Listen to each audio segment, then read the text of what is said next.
All right. Good evening, everybody. This is Ian Blackburn. The year is 2024. Um, Learn about wine was a hobby, and we had been doing some pretty interesting things. Uh, we weren't in a phase where we needed to make any money, so we were just doing some crazy stuff. And we got the attention of Fox Searchlight, who was about to release a film called Sideways. And they asked us to get involved in promoting the film. We did all kinds of stuff, including a number of uh, kind of sneak previews of the film um, here in Los Angeles. I believe there was one in Orange County, one in Santa Barbara, and one in Napa Valley. And we were involved in doing that, and it was a very amazing groundswell, kind of like everything just kind of came together magically to make this film really popular. The film was great, of course, that helped. And the wine was in this really interesting spot. But very few people realize what Sideways really did. Sideways put Santa Barbara wine region on the world wine stage. This was an area I was a salesperson at this time working for a big company. We had one Santa Barbara winery, and no one knew who that was. And we couldn't sell that wine anywhere except for Santa Barbara County and a few like little wine shops in LA and Orange County. You take that wine to San Francisco, Chicago, Washington, Hawaii, wherever. Nobody even knew Santa Barbara. Santa Barbara, that sounds like it's in Chile. Where's Santa Barbara? The movie did more than just kill Merlot. It put Santa Barbara on the map, and it really helped propel this wine region forward. And the winemakers have done the rest of the work. We are going to taste a absolutely sensational lineup of wines tonight. These are absolutely the top producers, whether they're classic or new, or maybe they're a classic and they've got some new energy because we've got that too tonight. So I'm super excited. Let's get rolling. We go right into a video about Dragonette. Um, they may choose to pause it at some point and make an explanation. Let's see how it goes. But my guest is Brandon, one of the partners in Dragonette, one of the winemaking team, absolutely one of the best guys in the wine business. And we could have talked for hours. We almost did. But we're going to start with wine number one, the Dragonette Sauvignon Blanc. They are a benchmark producer of Santa Barbara style Sauvignon Blanc, which means it's grown in warmer Bordeaux friendly areas like Happy Canyon. And they are making a signature style. You know what I love about this Zoom technology is it allows us to catch up with great friends in different places and hear about how the wine lifestyle is treating us all. Santa Barbara, I got lots of friends that live up in Santa Barbara, and it is absolutely our best local growing region. There's so many reasons to visit Santa Barbara, and I'm going to give you a good one right here. Visit my friend Brandon Sparks Gillis. He is a partner at Dragonette Cellars, and he's given me a little bit of insight on what's happening up there. Brandon, it's so great to see you and to be able to talk about Dragonette. So great to be here. Thank you so much for having me. And thanks to everybody on Zoom for coming in and learning more about Santa Barbara. Brandon, how long have you been a Dragonetter? So we are officially celebrating our 20th anniversary this year, which is crazy. I mean, time just flies. Yeah, but we made a little bit of wine together as a kind of hobbyist scale in 2003 and 2004. Same sort of time that I was actually interacting with you in the wine world and the wine trade down in Los Angeles. And Dragonette officially began with the 2005 vintage. So it's been 20 years. Amazing.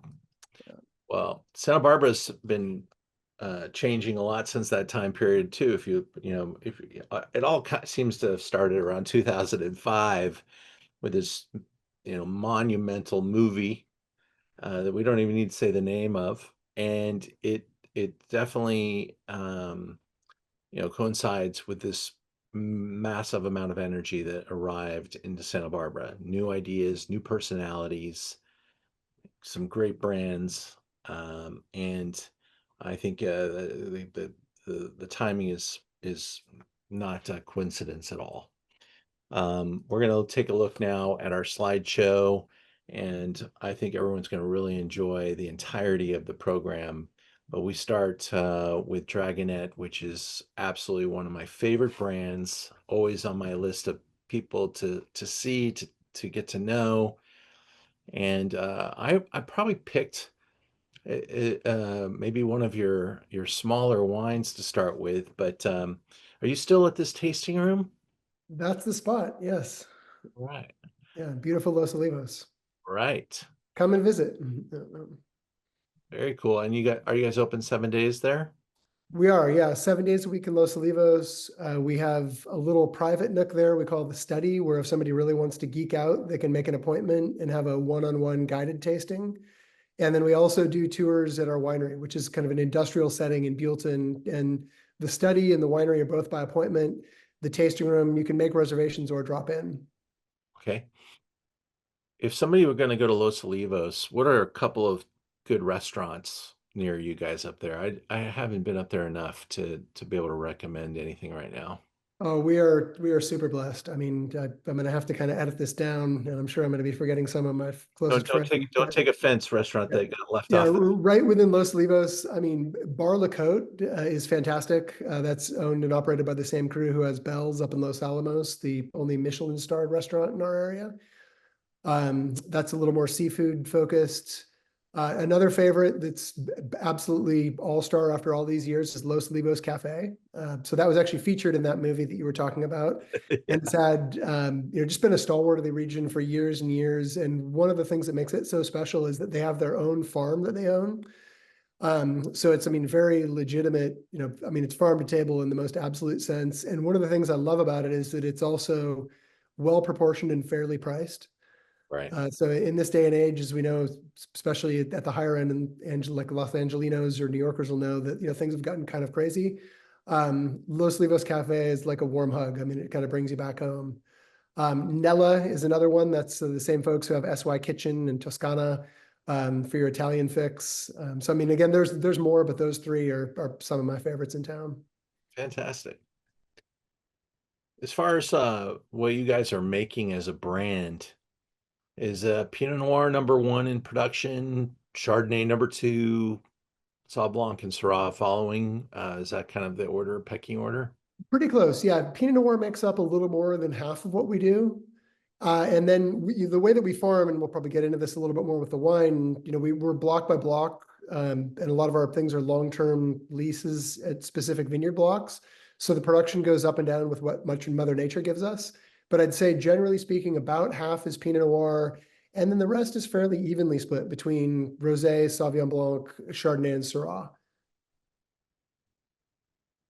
Well, tonight we're going to taste this Happy Canyon 2023. I think you have a signature style that you've achieved with this wine. It's been part of your program since beginning, right? Yes, this is one of the things that really drew us to Santa Barbara County. So when we were getting our start, we had the good fortune to work with some of the pioneers in the area. And John Dragonette apprenticed with Kathy Joseph of Fiddlehead Cellars, who was one of the first winemakers to work with fruit from what actually became Happy Canyon. This was before there was even an AVA out there. So we were aware of Sauvignon Blanc through the lens of the pioneers like Fred Brander and Kathy Joseph. And then we had the good fortune to begin working with Sauvignon Blanc at Vogelsang and Grassini out there with the 2008 vintage. So it has been quite a while. And we really kind of early on immediately saw the potential for something that was completely unique. I mean, this is not your average Sauvignon Blanc. It has a very specific place, terroir-driven style to it, which we really love. Happy Canyon, pretty extreme east, in an area that has those east-west mountain ranges. It's would you describe it as a little warmer, a little higher in altitude, a little more arid? Yes to all of those. And, one of the big stories about Santa Barbara County is that incredible geography where we have the east to the west mountain ranges that just allow that cool weather influence to come straight in. And when you're looking at this slide is particularly perfect for that because you can see the arrow pointing over to Happy Canyon. That arrow actually is the direction it crosses right across the San Ynez Valley, and that's the prevailing winds come in from that exact same area. And like you said, Happy Canyon is tucked up. It's the highest elevation AVA that we have. It sits in the foothills of the mountains. Though we are generally a quite cool climate region, it is the sort of warm spot within the cool climate. So across that area, if you look at the far west at Santa Rita Hills to the far east of Happy Canyon, it's about a 30-mile stretch. And on a given day, the temperature will change by about 1 degree per mile. So the same day that our chilliest Pinot Noir and Chardonnay vineyards might barely hit 70 degrees, our Sauvignon Blanc grapes might hit the top 90s or maybe even 100 for a very brief time. But the elevation that you mentioned, this sitting up in the foothills, that creates this incredible diurnal swing. So we have plenty of days throughout the summertime where we'll see a 50-degree diurnal shift. You'll go from the 90s, the high in the day, down to the 40s at night. So It really, I mean, it's incredible paradox. That's why it's actually difficult to talk about it as being, warm climate or cool climate, because Happy Canyon, it really is both. And that's one of the things that brings a remarkable dynamic to the wine, because those warmer days lend this more tropical, kind of riper, beautiful fruit profile. You get things like pineapple and mango and kiwi. But then those cool nights lock in the freshness of acidity. And so you have this beautiful balance of richer textures with still real fresh acidity. Just a side note, if you can give me like the 30, the quick answer there. Where did the name Happy Canyon come from? It's a funny story. So, nowadays it's well known for its vineyards. But the name Happy Canyon goes all the way back to Prohibition times, because that was apparently the only place in the county that had a still. And so it's where people went to get happy back in the day. So I think it's very full circle that we're now known for our vineyards. That's amazing. And it's a really special place. I mean, as these pictures will show, it's just a phenomenally beautiful area. You have this incredible topographical diversity, so you can see the mountains in the background, and then these beautiful, gentle rolling hills where the vineyards are. And it really is a place of paradise. One of the most famous realtors in the valley refers to it as the goalpost. She said that if you really make it in life, you'll end up out in Happy Canyon. So that was with the locals, it was this kind of place that people aspired to, because before vineyards were even there, it was a place that was really well known for horse breeding. So there's actually been Kentucky Derby competitors who've been bred out there, and so it's this area that you can kind of see. And then the picture on the far left, that's an overview that shows Grassini Vineyard, but it shows the overall landscape where you just basically have these rolling fields, and in the summertime they just kind of turn golden. Large horse ranches. There's not a lot out there. There's actually not a single public tasting room in all of Happy Canyon. The vineyards are discreet and kind of tucked away. I do say it's a great scenic drive if you ever kind of want to just take a chance to kind of go out and just drive along out there, because you'll see these beautiful horse ranches, these incredible vineyards. And if you keep following Happy Canyon Road, it actually loops up into the mountains that you see at kind of the north end of these pictures, up into Figueroa Mountains and the National Forest up there. So it's a pretty remote area and remarkable for viticulture. Awesome. The wine that we're tasting today is the 2022, and you are 100% Sauvignon Blanc. Is there a particular clone, or is that a blend of clones? It's a blend of clones. It's driven by Clone 1, which is by far and away the most planted clone of Sauvignon Blanc in California. Its heritage apparently is traced back to Bordeaux and maybe even specifically to Yquem, according to some of the lore behind it. We also blend in a little bit of a clone called Musqué. Musqué brings a little bit more exotic, floral, tropical, spicy note. But Clone 1, I mean, you can actually make a standalone wine out of that one clone. It's incredibly complete. I mean, it kind of has it all. It has the beautiful aromatic potential of Sauvignon, has the great richness and the ability to retain nice critical acidity as well. Would you say that your style is a little bit more leaning towards Bordeaux, Pessac Lignon style versus, say, a Sancerre?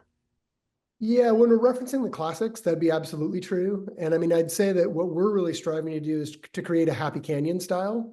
And obviously, I mean, given that we're a young region, I mean, it only reached AVA status in 2009. So it is still a quite young region, still establishing itself. And what we found early on, we were experimenting. We would ferment in some in stainless steel, some in neutral barrels, use a little bit of new oak. But what we found early on was that incredible dynamic that the warm days and the cold nights brings, where you have that rich texture, but also nice acidity, that it really lent itself well to the barrel. So sort of by trial and error, our style has evolved to something that's much more barrel driven. So in the Happy Canyon bottling, it's typically somewhere around 75 or 80% neutral barrel. And then the remaining 20-ish%, we will keep a little bit in stainless steel to kind of keep some of that refreshing aromatics and keep a little bit more tension. But there is a textural element out there, and part of it is this right here. So Happy Canyon has this really unique mineral to the soil. This is actually the state rock serpentinite, Wow. which it's a state rock in California because California is this geological patchwork quilt. And from the spine of the Sierras all the way out to the west coast of California, all that land has been accumulated or added on over ancient, millennia, millions and millions of years. And whenever those collisions and add-ons happen, they oftentimes scoop up some ocean crust, metamorphize it into this. And one of the things that the serpentinite brings is it actually devigorates the vines. So Sauvignon Blanc is oftentimes known as being a very vigorous variety.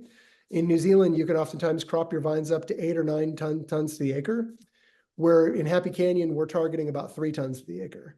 And so part of that is that the intensity of the minerals in the soil actually slow the vine growth down, allow us to have a little bit smaller clusters with more intense flavors. Perfect. I love that. Is that the type of material you would use to make like arrowheads and stuff like that? Is that what that would be used? Not quite this. That actually is something that we do see up here, mainly in Santa Rita Hills, in San Ynez going westward. That would be chert or flint. You would see that. This, of course, does look like at that shape. I mean, it looks like an arrowhead, but if you're holding onto it, it's much more crumbly. It's also firm. It doesn't have quite as fine of a point as you'd see on flint, but it does have a really high mineral content, which influences the soil. Great. That's cool. I've never been introduced to that before. Thank you. Here's another look inside the vineyards. Are we in Sauvignon Blanc here? We are, yeah. So this is Vogelsang Vineyard, which is a major player on our Happy Canyon bottling. This is actually one of the older vine blocks that we work with out there. And I think it really shows that image, it captures so much of the essence of Happy Canyon, which is you can still see, you see the brilliant sunshine there, but in the background, you can see the fog, which is actually trending down by the San Ynez River. So Happy Canyon still does get a marine layer influence, like we talk about frequently in Santa Barbara County. But being on the eastern end, it's the first place where that fog will burn off in the morning. So you have kind of longer, sunnier days. But this just shows that beautiful kind of rolling hills. It's a little difficult to tell in the picture, but again, pretty stony soils out there for that nice little minerality to it. And just a stunning landscape. And you can also see in this that these vines are not over the top in terms of their size. I mean, the hillsides limit the growth, as does the serpentinite. And so it helps, keep the yields down and keep the concentration and intensity of the flavors up in the wine. The wine got 92 points by Jeb Dunnick. And here's the brothers, John and Steve with Brandon. And three of you guys all share in the winemaking. We do, yeah. It's a little bit of an unusual thing. Oftentimes you hear about kind of a winemaker. The three of us like to collaborate on it. It's what drew us. We like to be hands-on in everything that we do in terms of being in the vineyards and being in the winery. And it's what drew us to wine in the first place. And so, we're kind of at our happiest when we're out in the vineyards or in the cellar around harvest time.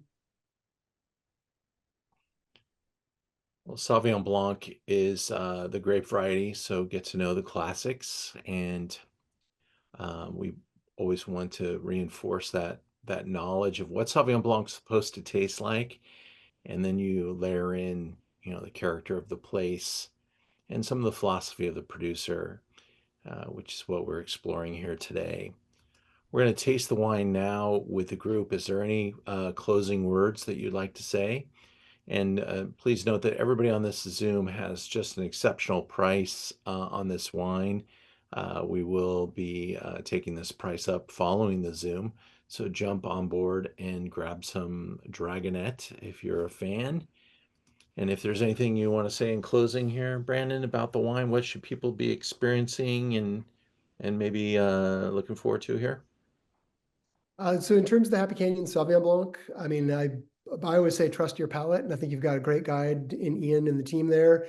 The wonderful thing about Sauvignon Blanc is that combination of intensity of aromatics, and so within this wine, I think you'll get some of those sort of classical, like you had gooseberry on that slide, some of those sort of classical elements of the variety, also amplified through that lens of Happy Canyon. So, where if we're tasting New Zealand or Syrah, I think you'd find much more kind of herbaceous character and a little more lean texture.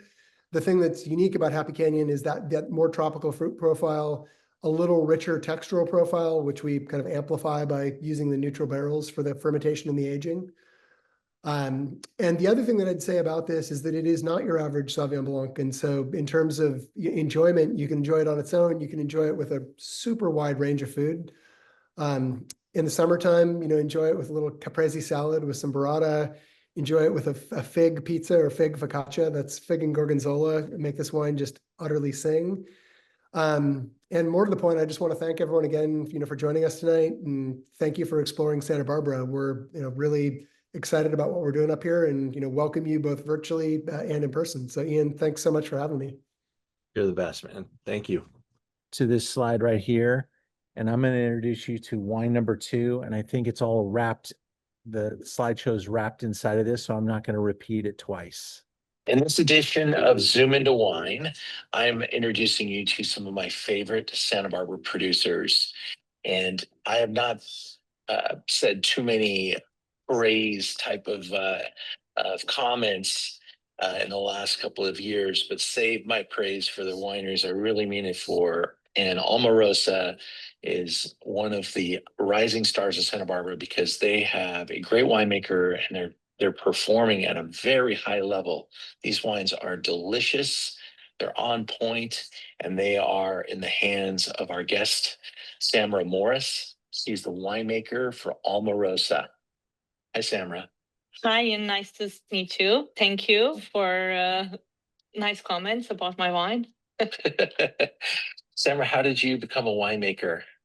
I am originally from Bosnia, Sarajevo. I studied food sciences back at home and got my bachelor's and master's and fall in love with the brewing. I did internship at the brewery, and then I hated the smell of beer. And then I was like, okay, I want to do something else, and fall in love with the chemistry of wine and how it's aging. And I just wanted to become a winemaker at that point. Beautiful. Later on, I have opportunity to move to Napa area, and I worked in a sales side at first just to get to understand what's happening in Napa. And I always wanted to go back to production. And in 2013, I had opportunity to meet Thomas Rivers Brown winemaker. And after that, I did the 3 vintages with him and learned all my winemaking from him. I took over as assistant winemaker in Alma Rosa in July. Soon later, I took over as a winemaker that vintage. And here I am still here. Well, that's a great journey, and yes, we just interviewed Thomas Rivers Brown last week, so great circles of energy there for sure. Yes. Today we're going to taste the Alma Rosa Santa Rita Hills 2002 with our crew as we're cruising through some of the great wines of Santa Barbara, and this is a Santa Rita Hills wine, which our viewers will know. How many vineyards are included in this blend, or is it a blend? So actually, Santa Rita Hills comes from our estate vineyard, El Habli. We are mostly estate winery right now. We have 628 acres of land, and currently 47 acres planted with grapes. So Santa Rita Hills Chardonnay comes from few blocks on our estate. It's a blend of 3 different clones. It is a Dijon clone, Venti, Clone, and 548. So for me, the idea for Santa Rita Hills Chardonnay that I make is to introduce you to our beautiful region and what is so special about us. And that is that soils that we have seashells. So you're going to have that beautiful bright acid minerality in it.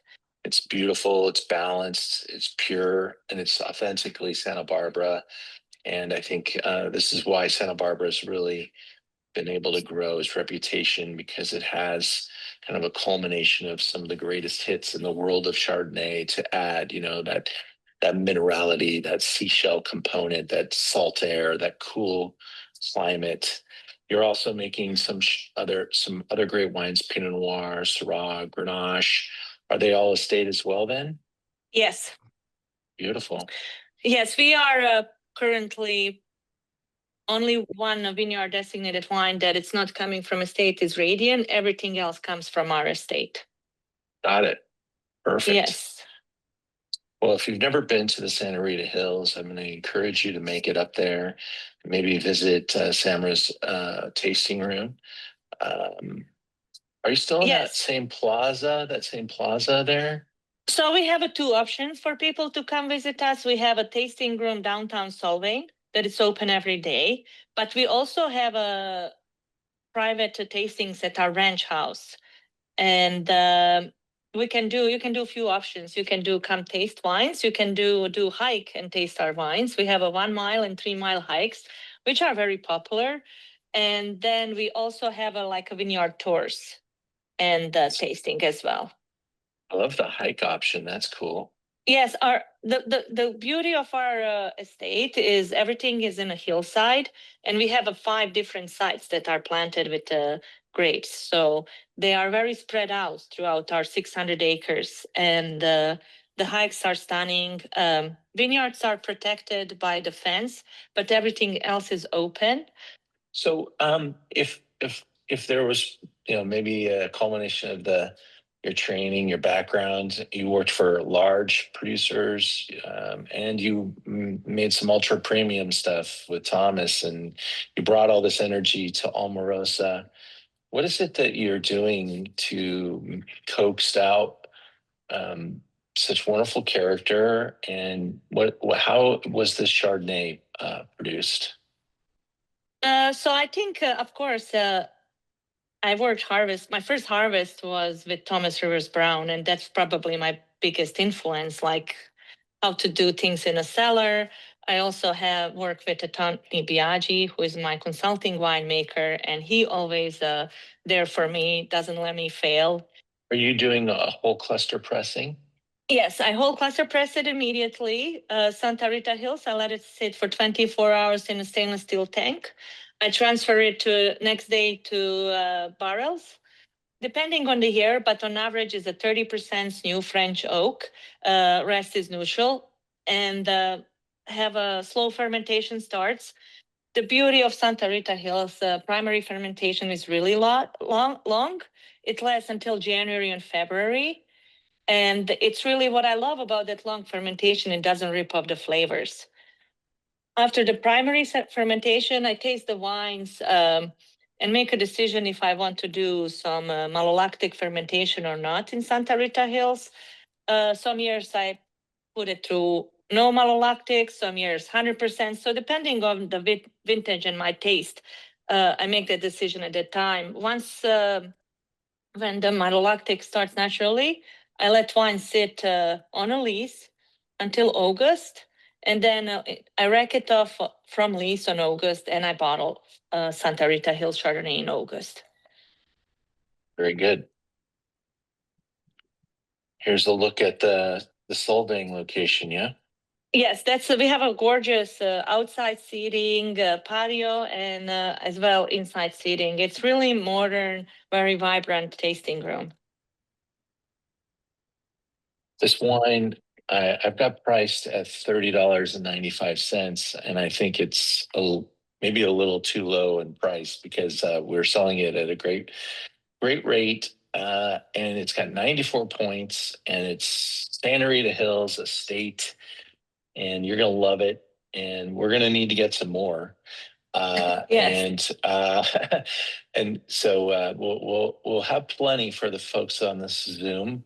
Go ahead and order more. We may be changing vintage, is maybe 23 probably coming in here in a second.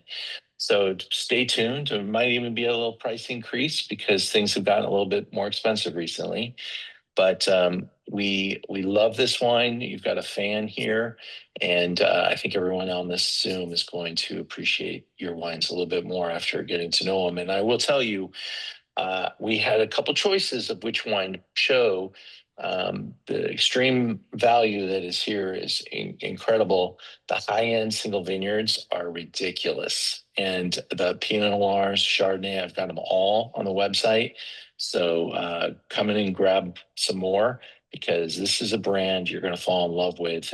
It's absolutely at their top form right now. And I see the future being very bright for Alma Rosa. Thank you, Ian. I appreciate your words. You're too kind. I know you're busy. You've got a world to run. So I will say goodbye and I'll hopefully see you soon. So this Alma Rosa is just performing like a champion tonight. I love the balance of where it's at.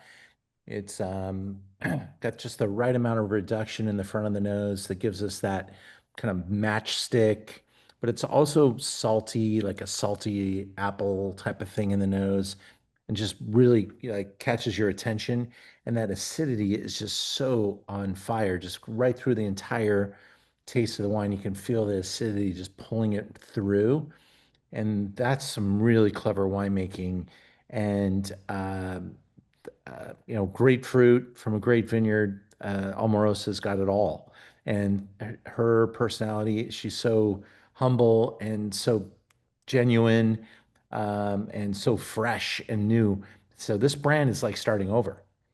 Richard Sanford did wonderful things, with this ranch and this property and this brand, but he handed it over to a talent, and that's what I love. When somebody knows that it's time to get somebody new in running things and hands it over to someone so capable, it's so fantastic. I'm really enamored with this product, and I think it's going to be a huge hit. I think the wine is dare I say, underpriced. But I think at this price point, hard to find anything close. I just think there's a lot of good $40 stuff. This one's great, and it's $30. So, by the way, I did get 3 more cases for the website at the same vintage, at the same price. I'm not sure how many more cases are behind that, but if we have to, we'll keep bringing it in, and I'm more excited to do so. Just love this wine. Love to hear from you where you think it's at. I'm going to stop the share here and see what you guys think. What do you guys think of that wine?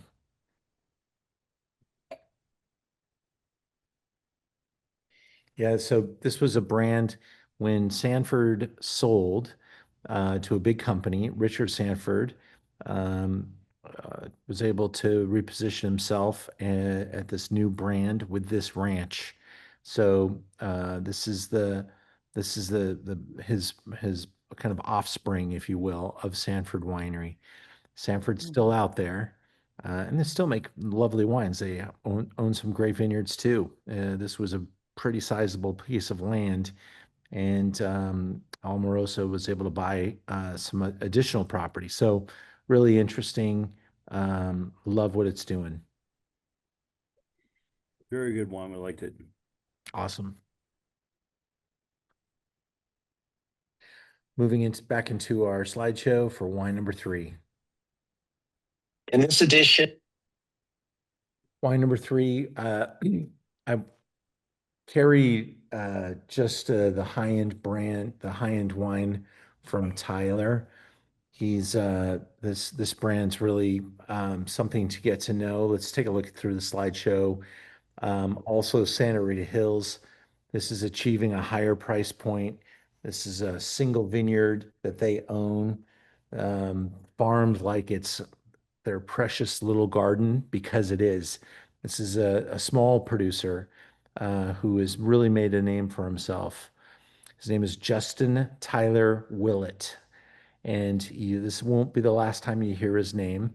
Maybe it's not the first time you've heard his name, but he is absolutely a star producer in Santa Barbara, and this is his brand. He makes wine for a lot of other clients, but now he has 28 acres of vines under his own name, and that's where this wine comes from.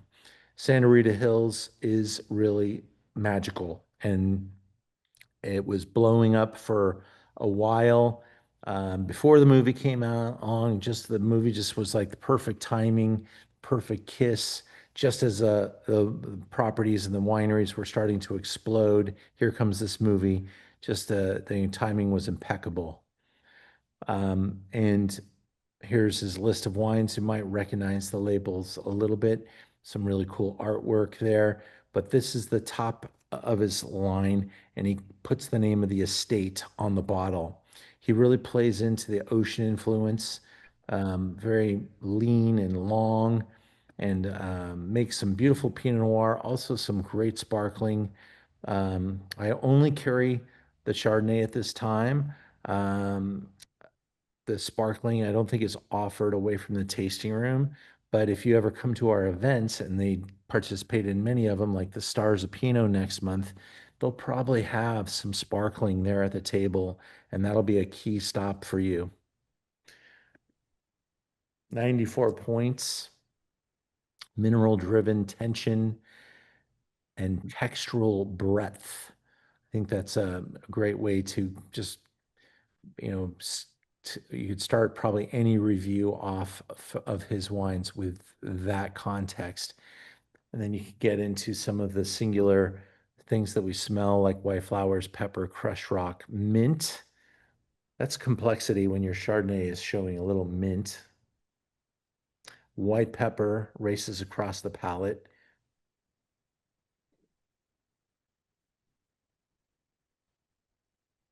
I put my nose in there, and it's just like there's so much to discover and a lot of complexity. This is a young wine. It'll age beautifully like a great Burgundy. We're at $83. But this is the May Estate, MAE, and it is an important property. It is not, being positioned here as the value level wine. This is absolutely a collectible, something to put in your cellar for that special meal, that special moment. But at $83, this is also the same price as a Village wine from Burgundy. This is not a Village. This is a singular spot and the top of his chain. This is what he thinks is one of his best wines. I hope you love it as much as I do. I see a couple chats.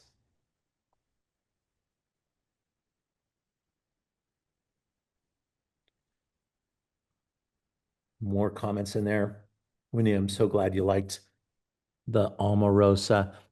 I already saw your significant order, so thank you. When you taste this Tyler, though, can you feel that tension just kind of clawing at your palate a little bit? It's very dry, really assertive. This will be so phenomenal with food and gives us an incredible runway into, this wine's going to age for a decade or more. I don't say that often about Chardonnay. This one, 100%. I think this is like the Brewer Cliftons of the past, where I just recently opened up I think it was a 97 single vineyard Chardonnay from Brewer Clifton. Was magic, magic. And this has got that same thing, that same tension, definition, power, complexity, really special, and price to match. But we got to taste them to know them, right? Mhm. All right, so that was wine number 3. Just a quick commercial break. This Zoom into Wine episode is brought to you by Zoom into Wine, and we've got the best of Spain next week. I did not pull many punches. I put some amazing Spanish wine on the lineup for next week for you to taste. Check out the lineup online.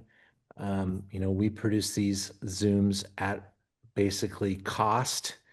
So when you get in there and you see that we're going to taste a $105 bottle of single vineyard Chardonnay from the Conca di Barbera in the Torres family. This is their Chardonnay.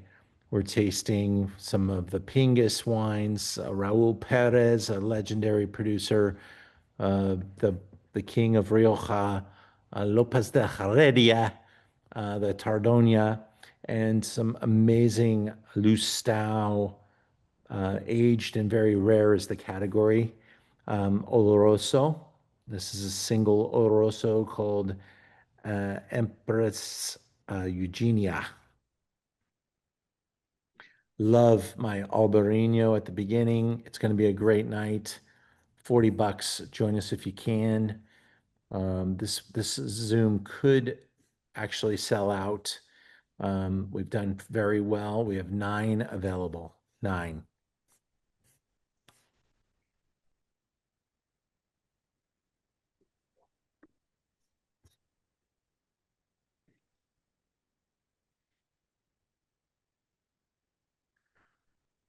My second commercial. After the Best of Spain, we've got great Italian wines coming down the pipe the week after. This is one I think I might have some challenges selling because A, white wines, B, Italian white wines. But you've got to look in what we're going to taste. I'm really pouring our heart out here, showing you some of the best stuff. Schiappetto Ribolla Gialla, and then this Collio Bianco will change your world. Okay, this is one of my favorite wines and my favorite new producers here. No one's ever heard of it before. It's super small, super artisan. Vieti Timoroso. You need to know this wine. The Vieti family, Vieti legacy. Then Timoroso comes along. It's the white wine of Piedmont. This is the white wine of Etna off the volcano, which is erupting. It's all over social media right now, the big explosion off of the volcano. Silvio Foti is the originator of wines grown on the side of the volcano. This winery is so hard to get that I had to wait several years to get an allocation. Luckily, I visited there last year, maybe a year and a half, 2 years ago in April. Okay, 2 years ago in April. And I told them I was waiting. I got some. Okay, I got a little bit of this is the entry level that we're going to taste. And I got some of the $200 version on the website too. Really amazing stuff. This is gonna, I don't even want to go on about L'Estapa. This is really going to disturb some people how crazy this stuff is. And then one of the greatest white wines of Italy, Batar, named after Batard Montrachet. This is Querciabella, one of the great producers. Batar is their top end wine. It's a Chardonnay blend from Italy that will really catch your attention. $129 a bottle, it better, right? So come and join us for that. I just wanted to go deep on that one. I'm not going to do that for each, but we've got a really good head start on the collectible cab program.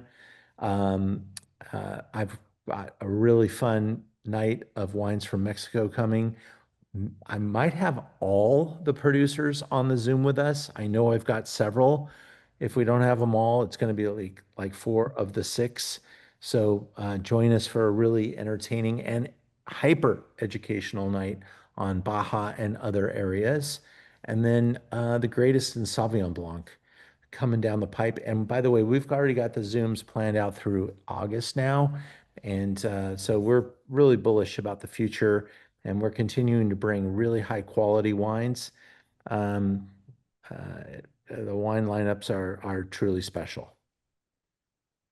Now, the next wine we're going to taste, we move into the red zone here, is from a very dear friend and also someone who I've known probably the longest in Santa Barbara.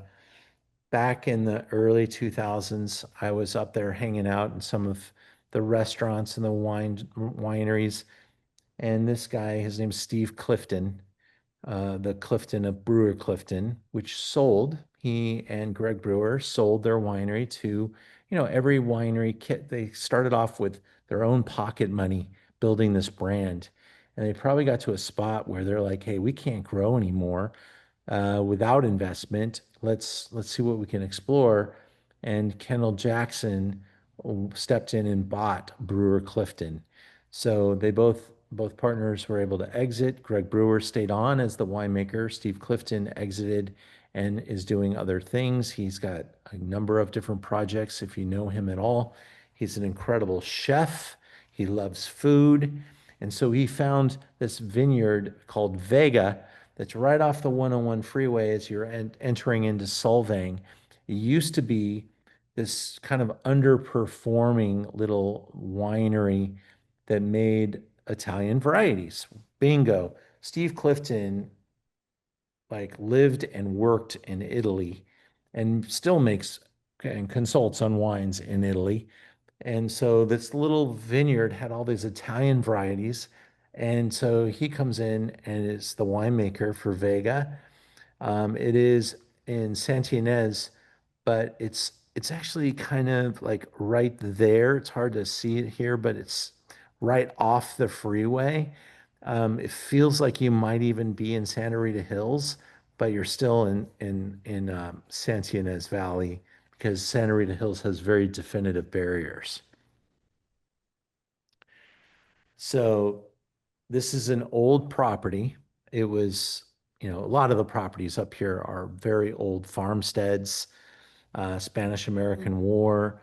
Current owners are Greek, and they are restaurateurs as well. So this property, if you go to Vega, has a killer little restaurant, allow you to taste some really fantastic local cuisine. They probably grow all the vegetables right there on the property. There's some wonderful things there. If you've got kids, they've got a petting farm there. I mean, there's an amazing number of reasons to go to Vega. And probably one of the coolest ones is that no one's been there yet. It's like no one even knows it's there. It's still kind of like being discovered. Steve is the winemaker. There's 208 acres of vines. Oh, wait, 208 acres. It says of vines with 20 planted. So that's obviously an error. I think it's 208 acres of land with 20 acres of vines because they do need to source some fruit. They don't have enough fruit for their small little place, but they do some numbers here. They do already get a large number of visitors because of the various attributes, the petting zoo, the the vegetable farm where they almost like set up a farm stand so you could go and just buy some of the vegetables off the vineyard.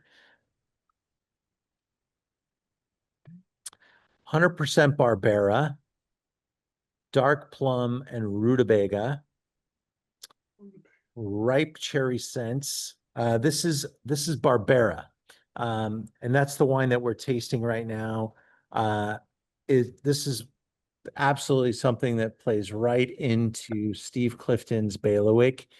He is the reason that people even talk about, oh, have you tried the Nebbiolo from Santa Barbara?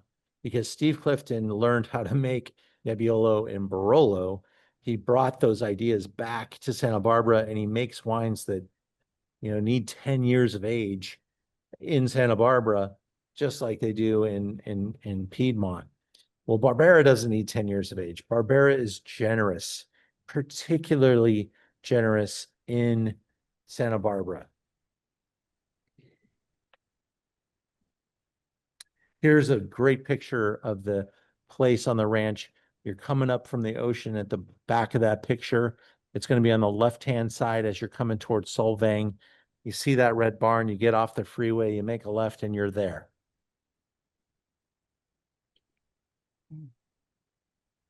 Let's taste this together and celebrate. This is $42.95.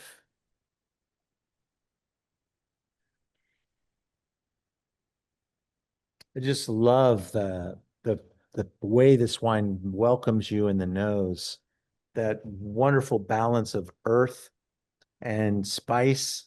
And if I didn't tell you this was Santa Barbara, you might think you're in Italy smelling this wine. That's how good Steve is.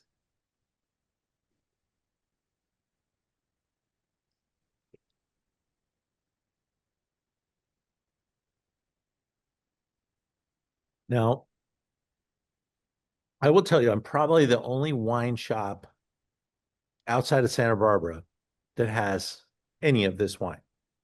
And there's only a couple of bottles. I want you to grab it if you like it. I want you to grab it, buy it, share it with friends, go see this guy. I'll even help you get an appointment because I want to buy another case right now. But if I don't put it on a Zoom and people see Barbera from Santa Barbara, they're going to be like, I don't get it.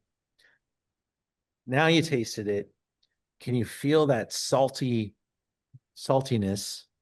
And you feel that incredible tension, the definition. Look at that color.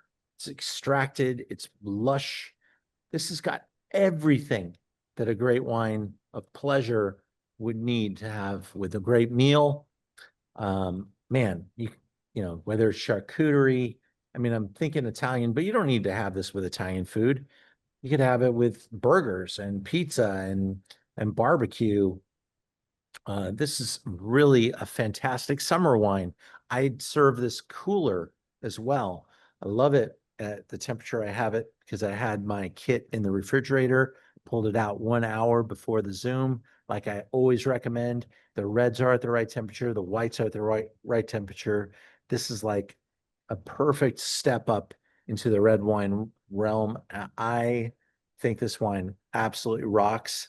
I only had a couple bottles left, but if you buy it all, I will get more Barbera and we'll support something else Steve's making there because he allows me to buy it. He doesn't need me to buy it.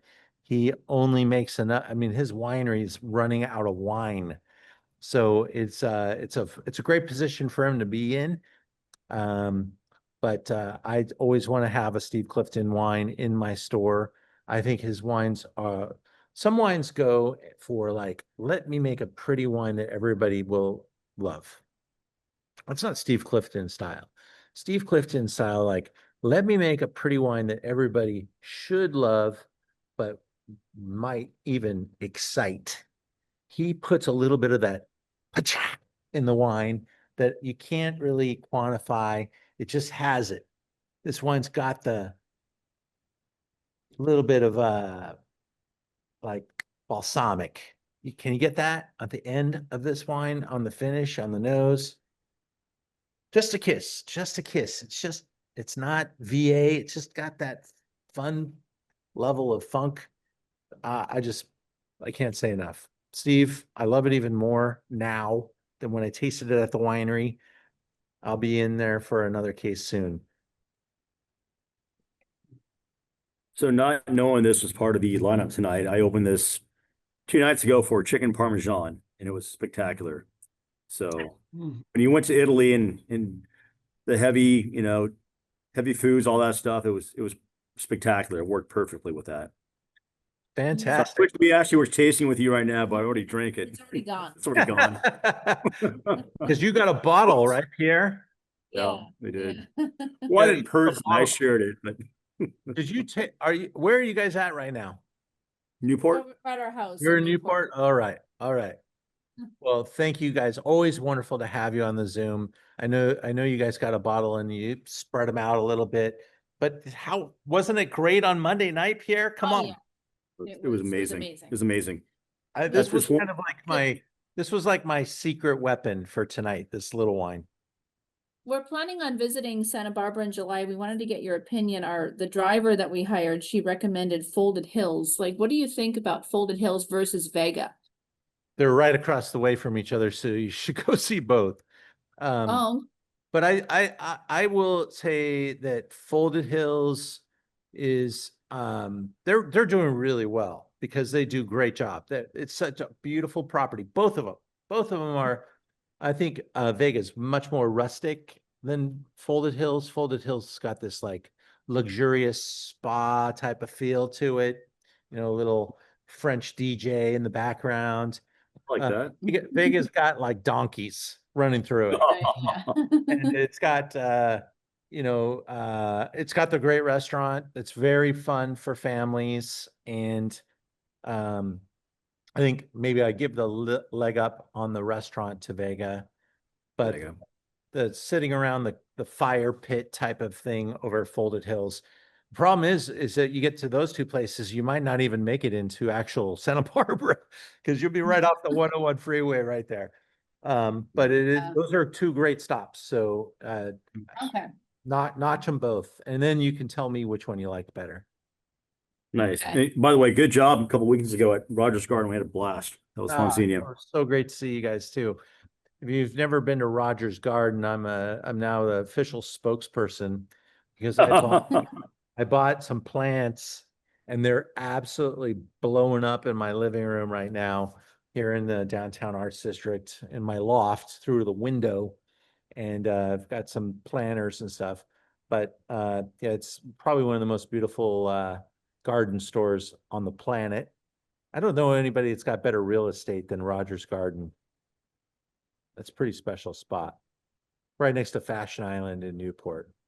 And if you make it down there, they got a world-class restaurant. It's just fantastic.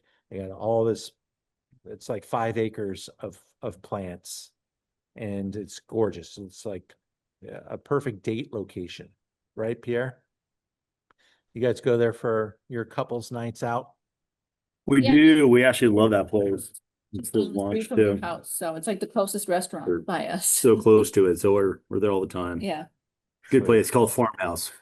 Farmhouse. That's right. No, that was great. So we learn about so many different wonderful things here coming together. Great peeps. We all love wine. What do we share? Every time I have a class together, if you ever come to my loft in downtown LA, I'm one of the topicalities restaurants because I always want to know what's new, what's happening, and then when is concerts, what's coming up, what concerts are you going to go see? And of course, we talk a little Dodgers, little Giants, little San Diego Padres, have a little battle. All right, moving into number 5, which is, I will tell you, this is a special winery. First of all, this winery was actually part of the movie Sideways. They drank a bottle of this out to dinner in the movie. This winery predates Sideways by 20 years. Whitcraft is a multi-generational place. The son is now been the winemaker there for 15 years and is following in his father's footsteps, not changing the style. And the style that his father brought to Santa Barbara, which helped so many people say, wow, Santa Barbara can make some great wine. The style is like they're making Burgundy. Okay. This is a wine we're opening. Thank God we opened it on Monday. I haven't tasted it yet now, but these wines do require some patience. And this is the Santa Rita Hills wine. This is not one of the single vineyards, which I also own in the store, but you want to buy those single vineyard wines when they're like 10 years old.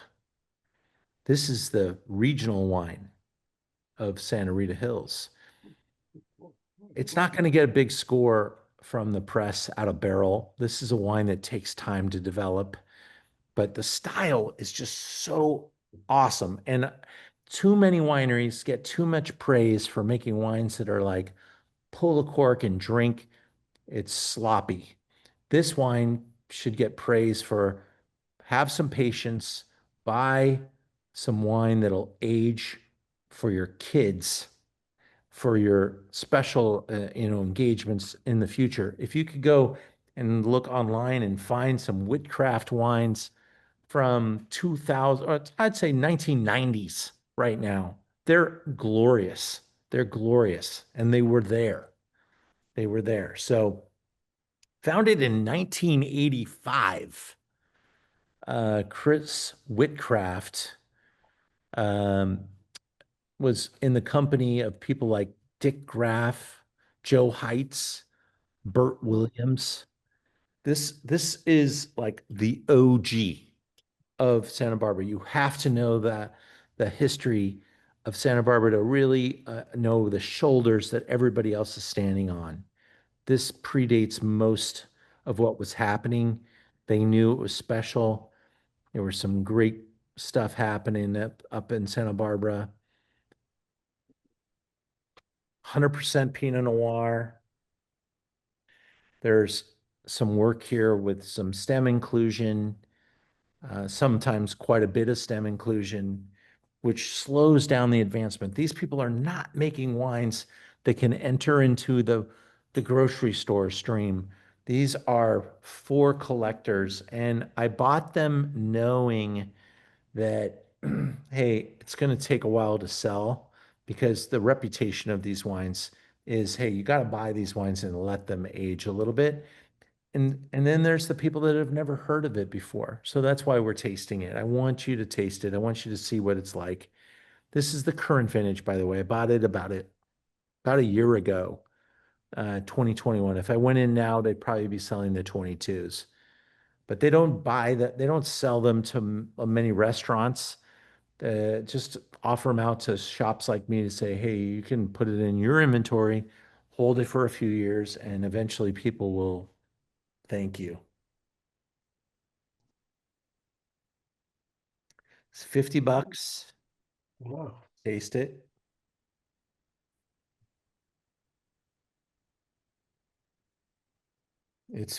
I mean, just that nose alone, it's youthful. And you can tell the stem inclusion is really the primary fiddler right here. You've got lots of the amazing spice rack stuff happening, clove, peppercorns. Um, then you could get into some forest pine needle stuff and forest floor.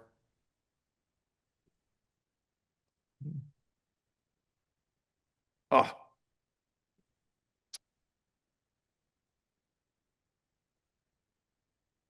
does that finish not scream at you? I mean, that thing is like so tuned up. Wow. There's acidity for days here. And this is like drinking a young Burgundy. 100%.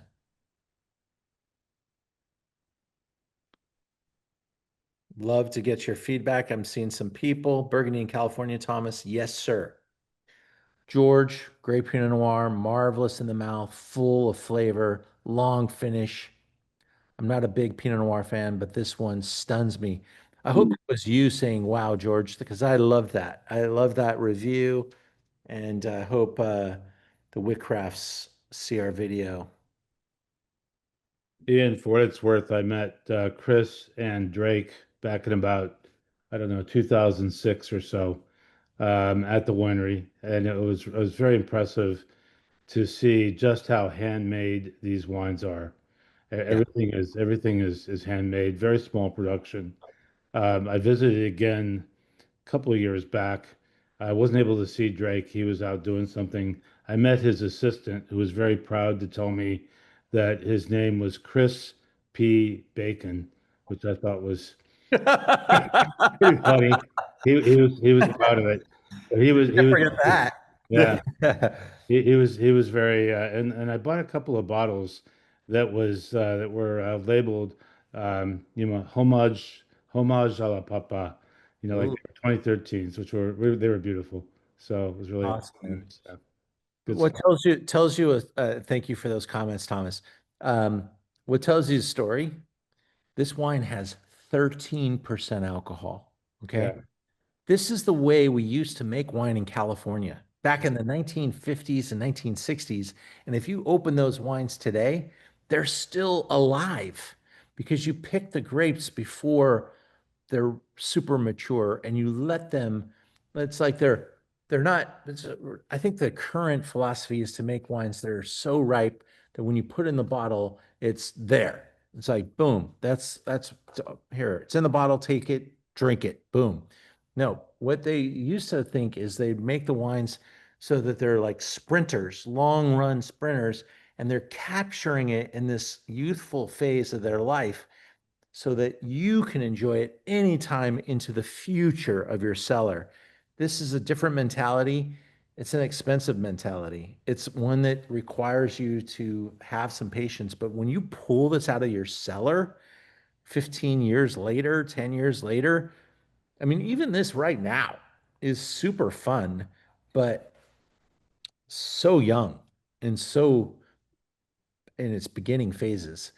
I apologize, I couldn't do something with an older wine, but I just didn't collect these wines. I've drank them throughout time, and now being able to buy some. I'm going to be buying some 22, some 23, and I'm going to try to library it one case at a time.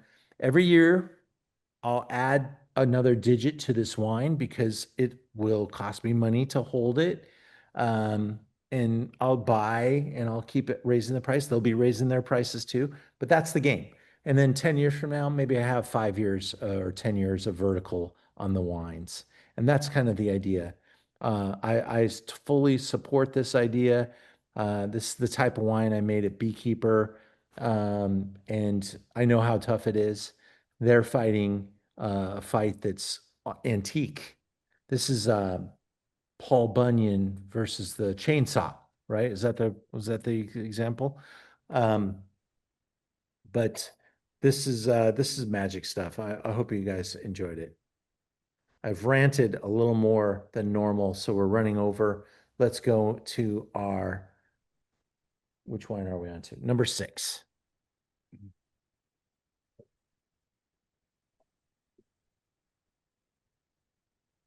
Gotta change the glass. Hope everybody's feeling it.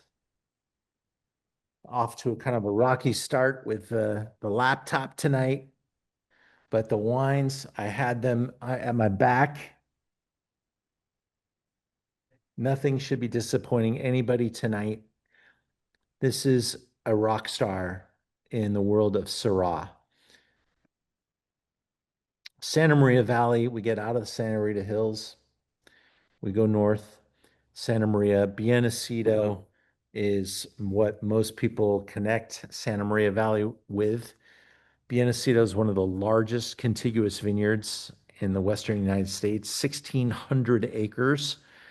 Planted, God knows how they had the gumption to plant Nacido back in the 1960s and early 1970s. But this vineyard is like the giving tree.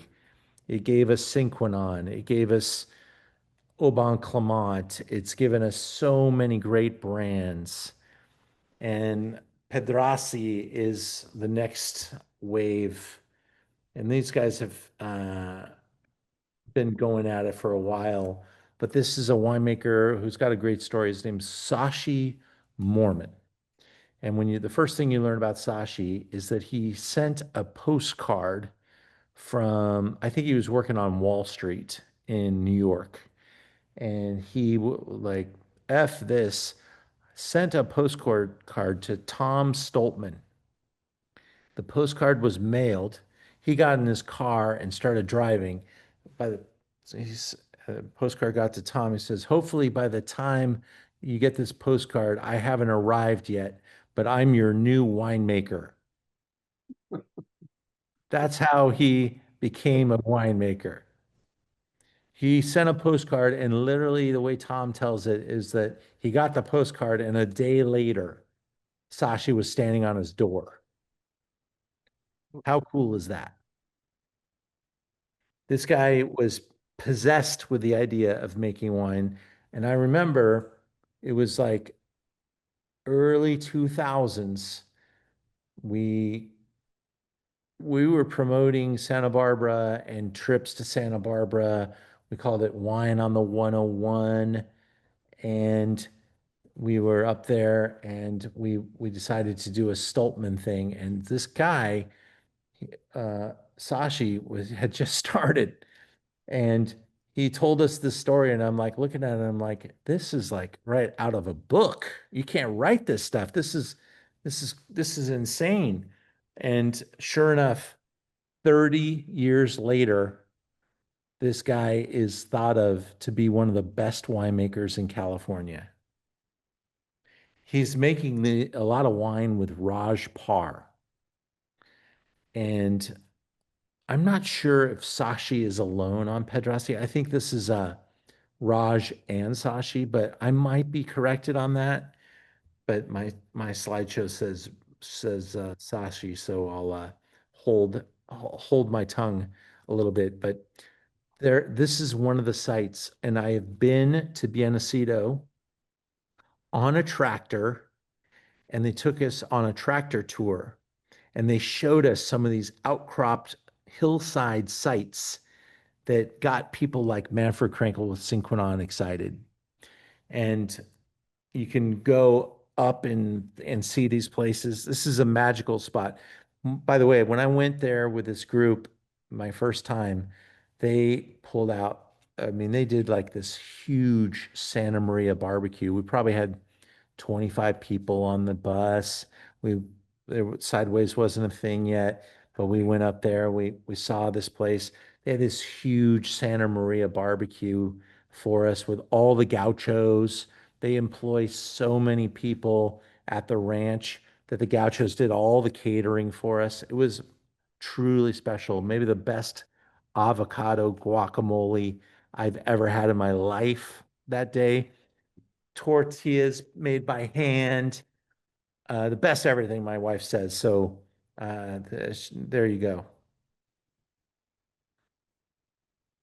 You can see on the back label, they're making Syrahs from a couple distinctive sites. And by the way, this is a Syrah brand. That's what this brand is about. Piedrasassi.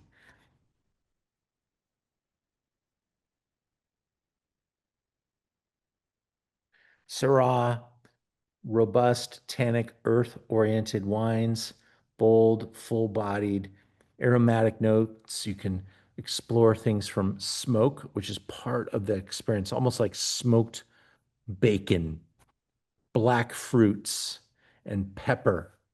I think this is like one of the ultimate two foods that I think this is the ultimate for. One is barbecue, Santa Maria barbecue, and two is the chocolate that is made by this little French, kind of like they were a French brand of chocolate. They make it in the US now, but it's literally bacon, smoked bacon chocolate. That with this wine, I did that at one of my wine, cheese, and chocolate classes, and I got a standing ovation. That's how good the pairing was. There's Sashi Mormon. That's the guy who welcomed us almost 30 years ago, 22 years ago. Let's not exaggerate it too much. We're still kids.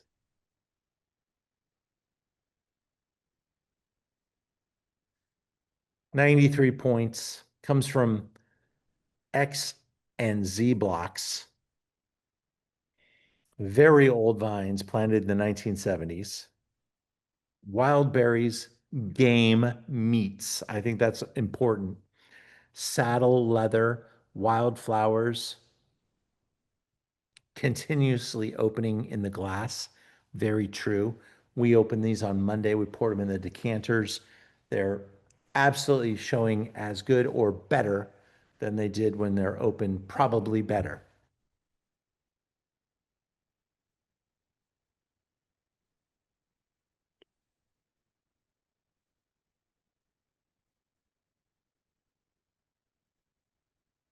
There, I like that silky tannins, fireworks of fresh acidity.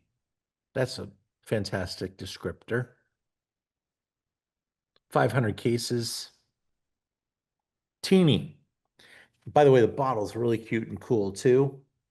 It's an old school bottle. This is their signature. 51 $5.95. I love this wine. In a Syrah tasting. This is world-class stuff. And I hope you guys enjoyed that. This Saturday, I'm at the cheese store in Beverly Hills, and I have a special guest coming with me.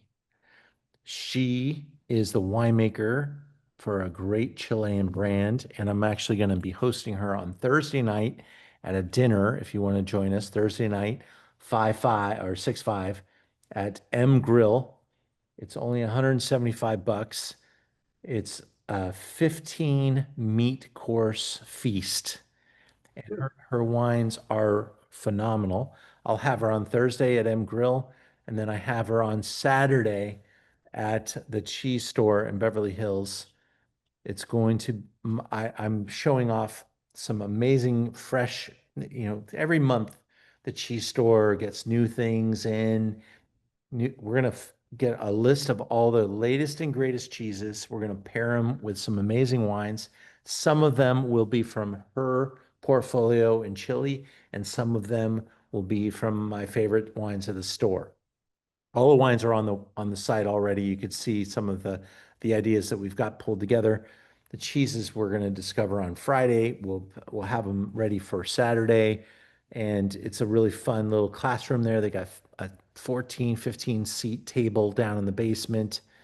It's kind of like a super little location. And we hope you guys can join us for one of those two gatherings this week. Yeah, she's from Chile and she's awesome. You're going to love it. That's my calendar. It's busy. Yeah, she's going to be visiting from Chile. That's what I'm telling people, honey. My wife is sitting right next to me telling me what to say. We're watching the YouTube video.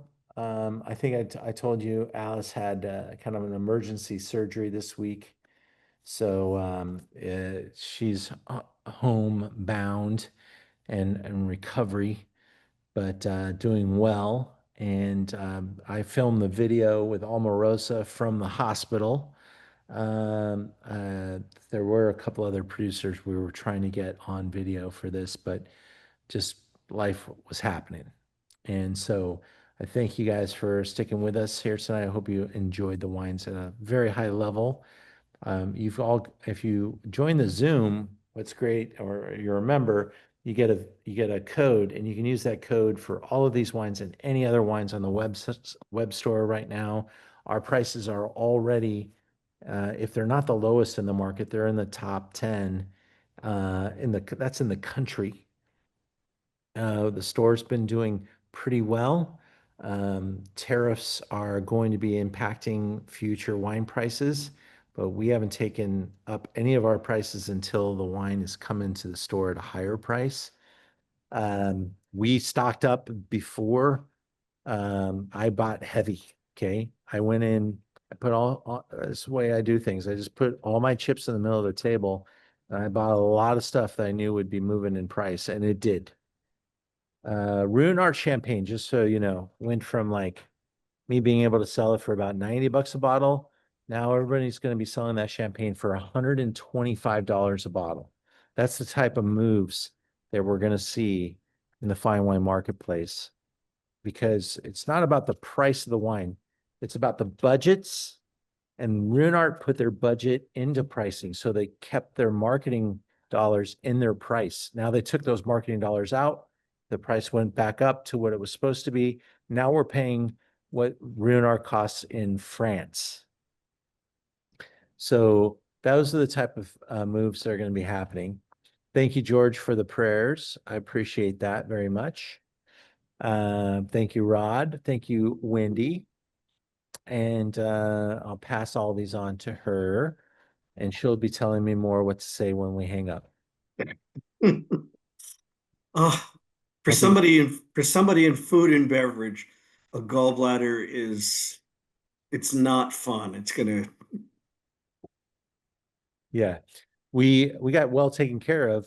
We were at Cedars-Sinai's sister hospital, the Huntington, and they did a very nice job. Yeah, My wife was born at Cedars-Sinai. She wants everybody to know. But it was Saturday night. We were scheduled to go see a comedy show at the Hollywood Bowl. And she couldn't get out of the car to walk up the hill. She was in She was in that much pain. so what she wanted to do was take a nap. So I left her in the car. I went and watched Oof. the show, and I came back, and she was Oh like boy. green. Oh. So I took her to the hospital, and it took until Monday for them to have, the capacity to work on her. First, they wanted to pump her full of drugs to kind of Antibiotics and stuff. get the antibiotics going, get the swelling down. She was also puffing up, like, probably getting filled with Oh, fluid as well. Yeah. that kind of stuff. So things were happening. We spent Saturday, Sunday, Monday in the hospital. Luckily, I made the right choice. The Huntington was not like going to a downtown LA hospital on a Saturday night is like going to the war. And Beverly Hills was like too far away because of traffic. So we went to the Huntington. They had a room for us. They took great care of us. I was even able to sleep in the room with her the whole time, which I kept waiting for them to kick me out. But I spent 4 days in the hospital with her, and we got out on Tuesday afternoon, and she's taking lots of meds, and she'll be ready to kick some ass next week. I mean, Ian, Bill just was working at Cedars, and they're so staff stretched that care there, despite its reputation, care is really suffering. I haven't heard him be that frustrated with staffing at a hospital in a long time. Well, I think it's probably better you weren't at Cedars. right, and I think it's endemic for all hospitals. I can tell you that the staff all were working 12-hour shifts, and they, were pretty thin. But the service was genuine. It was earnest. It was felt. It was, everybody, I could see how they weren't sitting around playing video games or solitaire on their computer. It was caring. They were earning their dollars for sure. But it was caring, is what Yeah. I think what you're saying. Now, I say all that because I haven't gotten the bill yet, but the fact is that insurance will be our savior. So buy some wine, please. We'll need it. But the store's had a good week. It's been doing all right. And thank you for all the support. The Zooms are continuing to do very well. We had over 20 people subscribe to the Zoom tonight, and that's been kind of our average, and that's a higher average than we were even years ago. So we're very bullish on the future of our Zooms, and we'll keep doing it if you guys will keep wanting to come and do it with us. So thank you, and we'll see you guys with the future Zooms. And if you're in LA and you can join me on Thursday, I got 2 spots for the dinner. They're on the website. It's a great deal. Trust me. There's some of her wines are $400. We're going to open up. I think I counted $6,000 worth of wine for 14 people. So if you're in town, you might want to come and taste those wines. That's Thursday night. And then Saturday's got a nice audience, but we still have a few seats left. I think there's maybe 4 left. So join us if you can. Otherwise, look out into our calendar, learn about wine, and you'll see a lot of fun stuff coming down the pipe. Thank you all. I hope to see you soon. Mark, thank you. George, Wendy, Lisa, Alice sends her love. Pierre, thank you as always. Thank you, Ian. You and your wife. I love seeing you guys at that tasting. Rod and Michael, thank you. I think I got everybody that's still with us. Have a great night, everybody. Go Dodgers. All right. Night, Ian. Bye, Ian. Bye.